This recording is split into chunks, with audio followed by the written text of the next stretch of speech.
Welcome to episode 160 of Drew's Sports Crew here on this Saturday night. Myself, Drew Skyberg, bringing you the news in the Wisconsin sports world.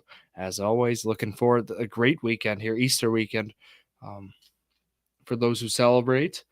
And March Madness, I have up here right now the Elite Eight game going on.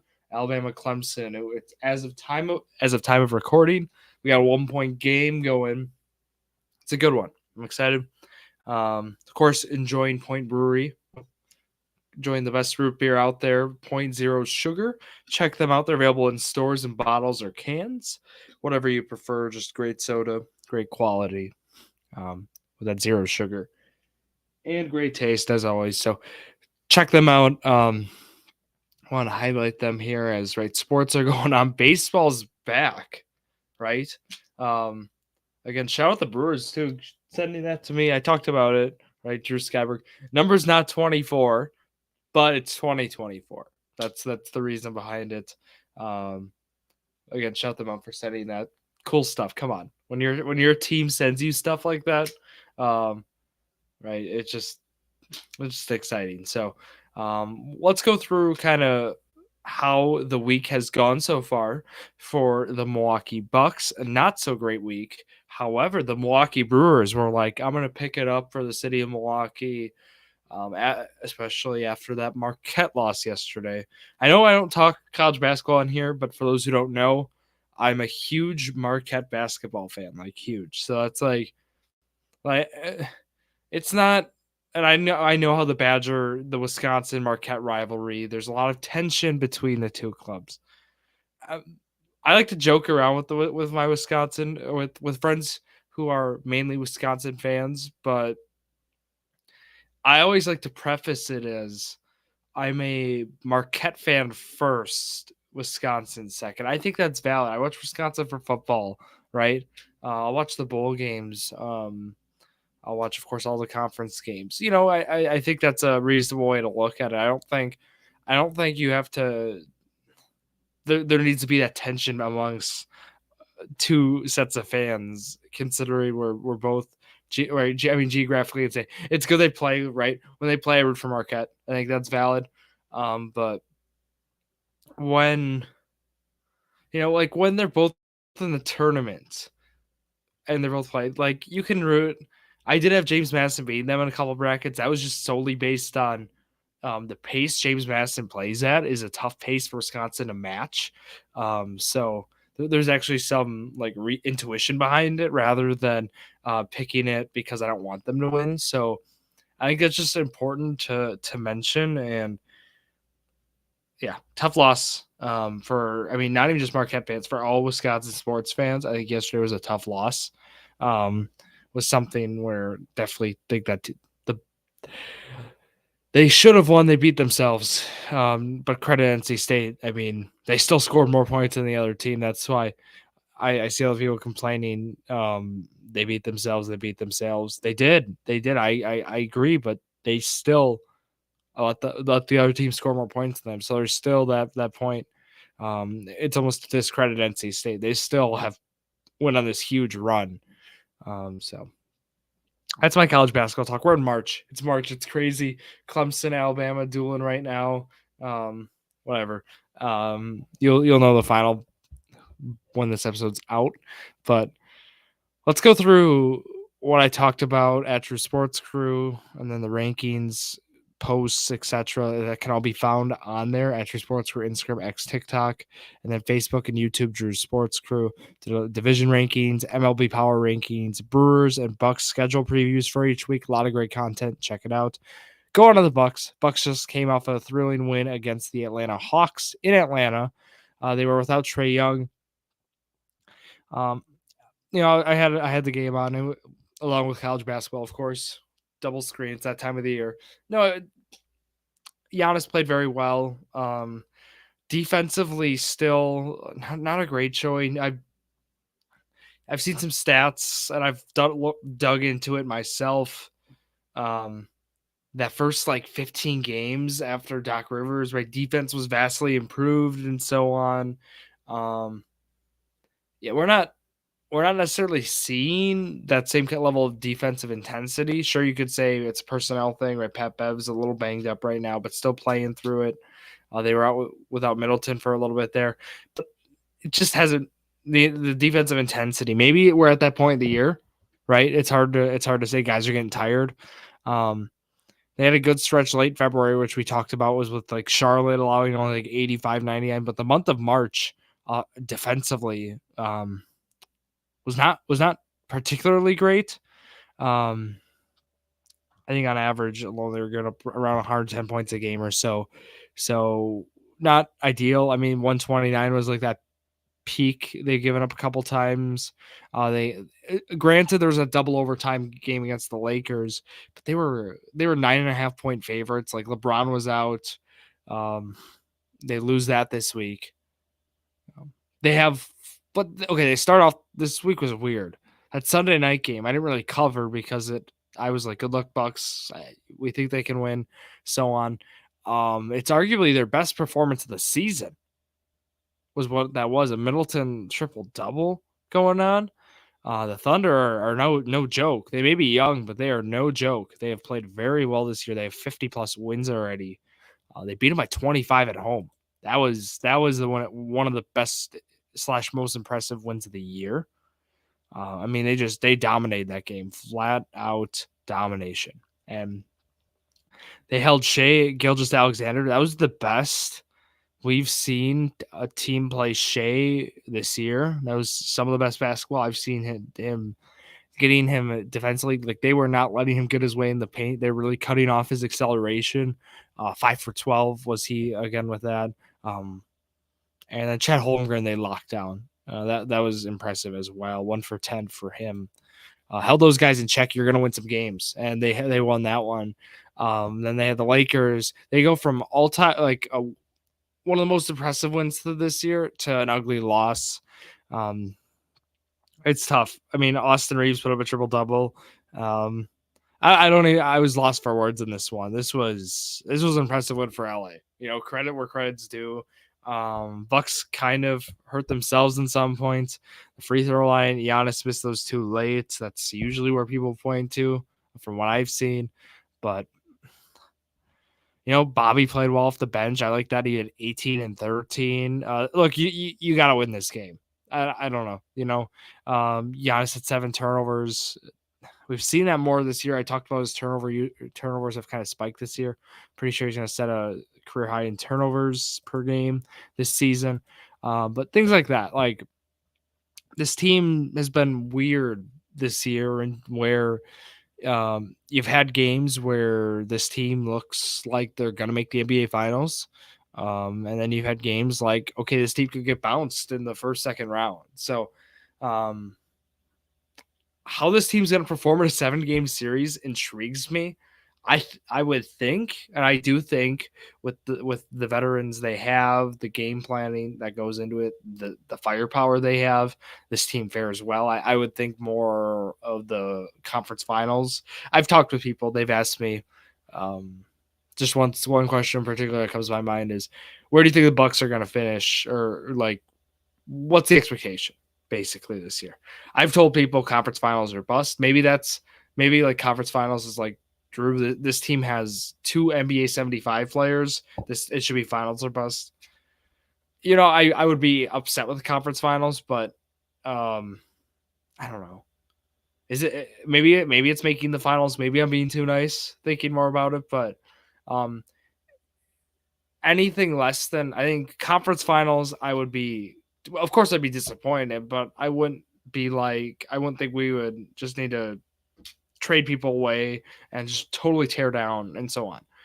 I think a first round bounce, though, would definitely be intriguing to see what they would do, is where I'm at. And that's why I'm kind of intrigued to see how they perform down the stretch. We talked about the last 5 games being a tough one.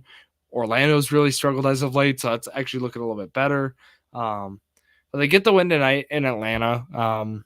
The tough game in New Orleans. New Orleans has been really good at home this year. That's just a tough one there. Giannis played well, 12 for 16 from the line. He had 36 points. Bogdanovic, those kinds of guards, They've let just destroy them this year. Like the crafty point guard, shooting guard, create shot creator, good off the catch and shoot, um, able to pull up like mid range, like that kind of archetype. They've just gotten destroyed by this year. They have like D'Angelo Russell is the one that comes to my right. We saw Reeves carve them up. Like if they play a team that has a guard that's capable of doing that, it's like it's tough. They've been able to take down the slashers, such as like I talked about Shea Gilgeous-Alexander.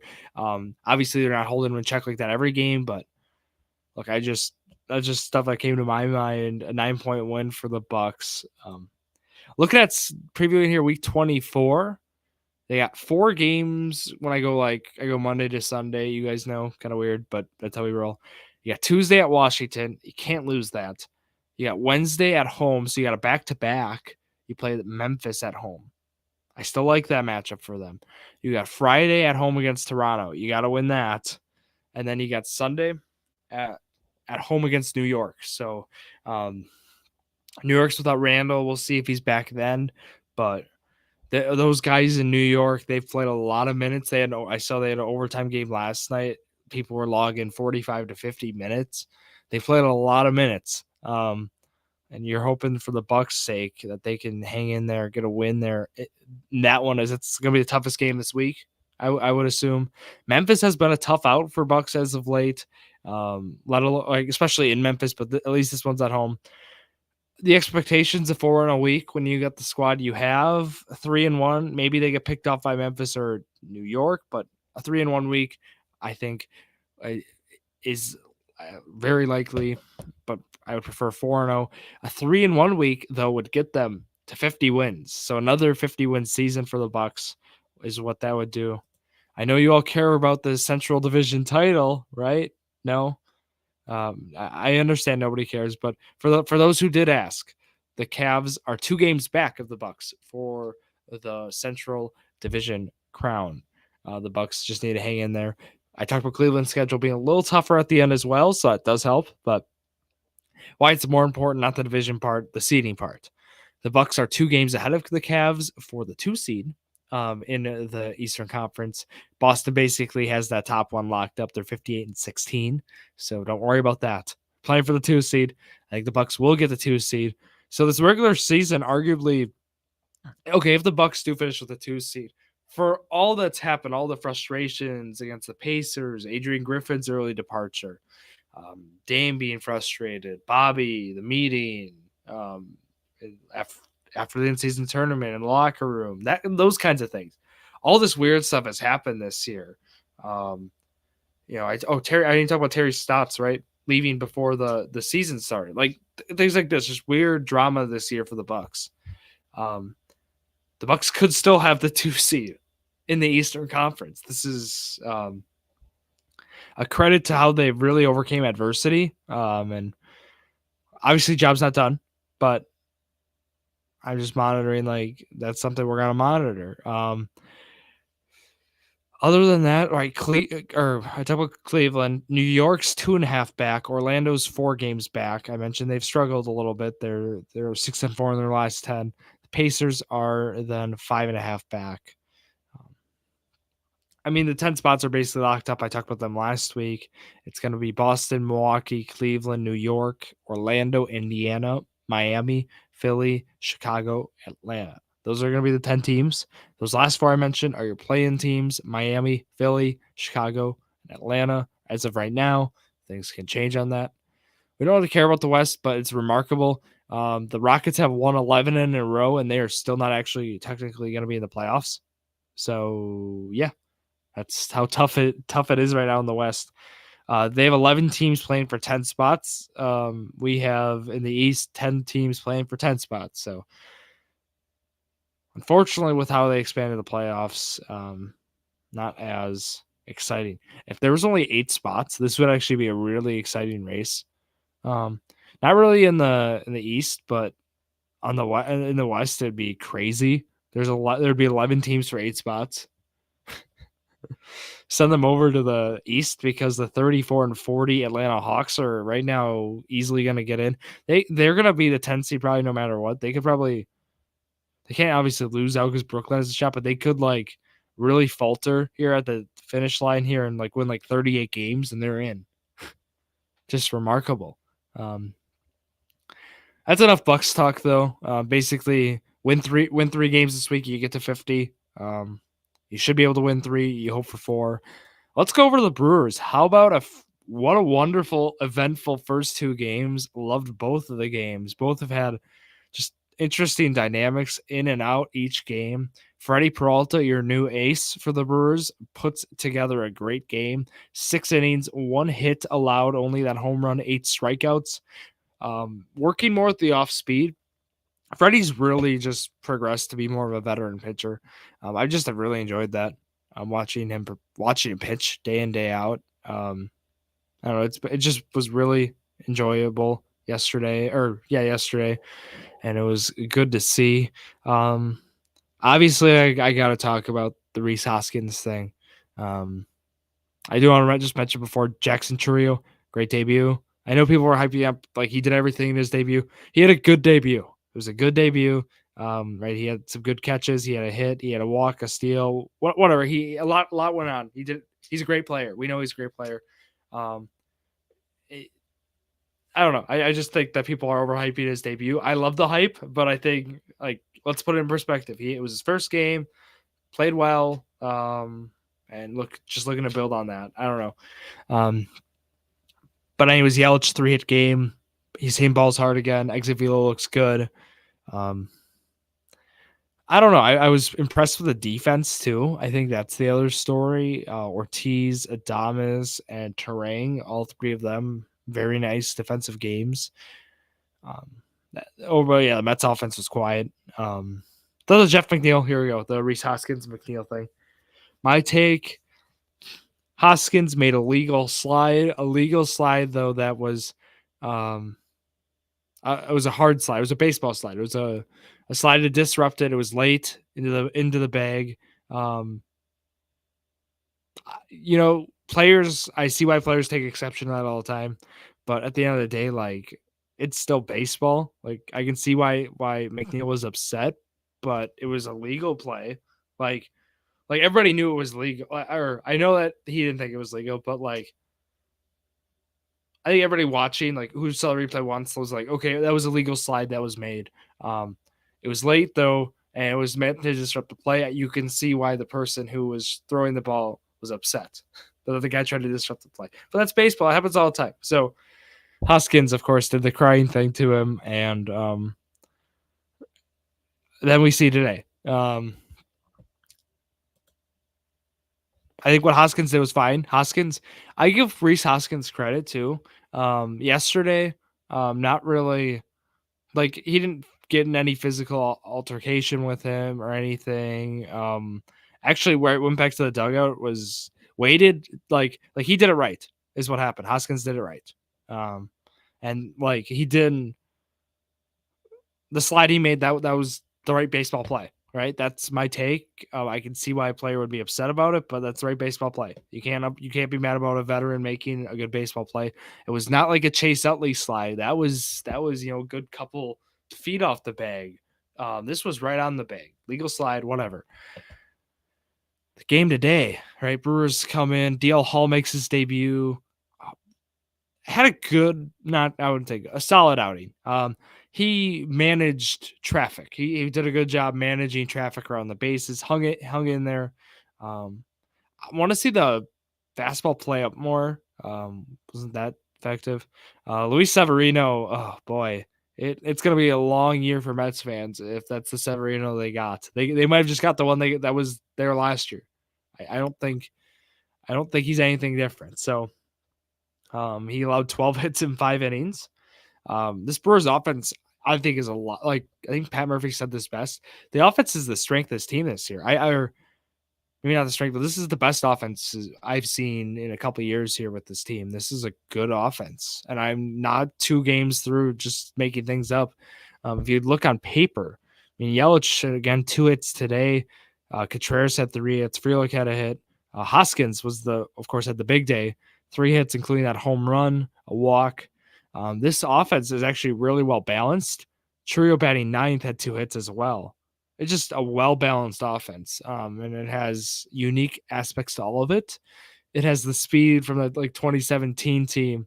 It has the strikeouts too, maybe, right? They strike out 12 times today, but you definitely like to see more walks in this offense. But so far, Hoskins only had that one walk. There was only one walk for them, and it was that Hoskins walk. And that Hoskins walk happened, of course, when we get to, I believe it was the 7th inning, was when we saw the ejection as right. The instruction must have been to throw it. Well, the game was like 6-2 at the time. It was Johan Ramirez. I don't know. I was shocked. I was shocked they waited then.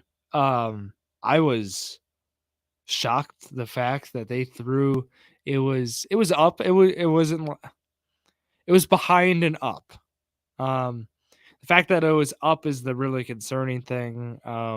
Throwing at a guy nonetheless, right? Look, Brewers are trying to win games. Mets are trying to play games, right? That's how I look at it. I don't know. I was a little upset about that, how it went down with the Mets. Make the right call, eject him. He's gonna get suspended. I would say my guess is gonna be he'll appeal it. I'm gonna say they're gonna give him 6 games to start. He'll appeal it. It'll get down to like 4. That's my guess. But there's gonna be suspensions given out or suspension given out.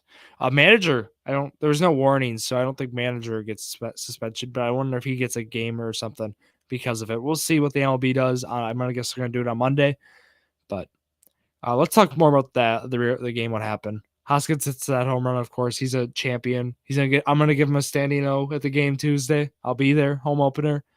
I'll be at the game Tuesday and Saturday this week. 2 games already. Elvis Peguero played very well. 2 innings. No hits allowed and no strikeouts. Just zeros on the board. McGill had an inning, 3 strikeouts for him. Continues his great start to the year. Bryce Wilson and Hoby Milner both got a little roughed up, but Abner Uribe gets his second save, 2 strikeouts. Good game for him, other than giving up that hit at the end. Look, this Brewers team, they're hanging in there.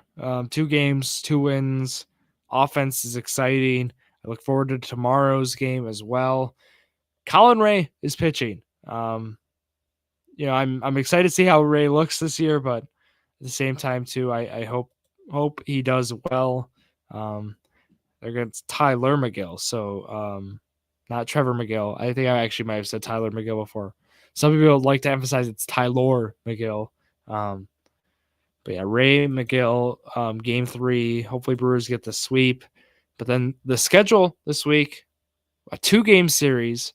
So it's off day Monday, Tuesday at 4:10, or not 4. This is Let me tell you the times. They play Tuesday, Wednesday, 3:10 and 12:10 at home. Thursday off day, Friday, Saturday, Sunday at home against the Mariners, a 3-game series. Again, I will be at the Tuesday game, and I will be at the Saturday game. Saturday game, a Giannis Brewers basketball jersey. First 30,000 fans. Look, I recommend you go. You get that jersey. It's going to be a great one. I'm going to be wearing. I don't know if I'll wear it. I'll probably put it back up, in the other studio. I have put it up there because you love to see it. And I'm excited for this week. I'm hoping, I hope for the Brewers. 2 games, it could be tough based on matchups. The weekend series, they're going to see some really good Seattle Mariner pitchers. I'm thinking we're going to see Luis Castillo in one of those. It's going to be tough there, but you hope when you got 5 games, you hope for 3-2 with this team. Just win each week by 500. I think that's doable in a week like this. Road trip next week's going to be a little tough. Reds for 4 games, and then they go to Baltimore, right away play the Orioles. 2 tough teams this year. So win this week is the goal. But otherwise, that's all I got here at your Sports Crew again. Check that out for the content. I hope you all have a great Easter, again, if you celebrate. And then have a great week, everyone. So that's going to wrap it up here for myself, Drew Skyberg, here on this Saturday night Thank you all for listening to another episode of Drew's Sports Crew, the perfect podcast for you.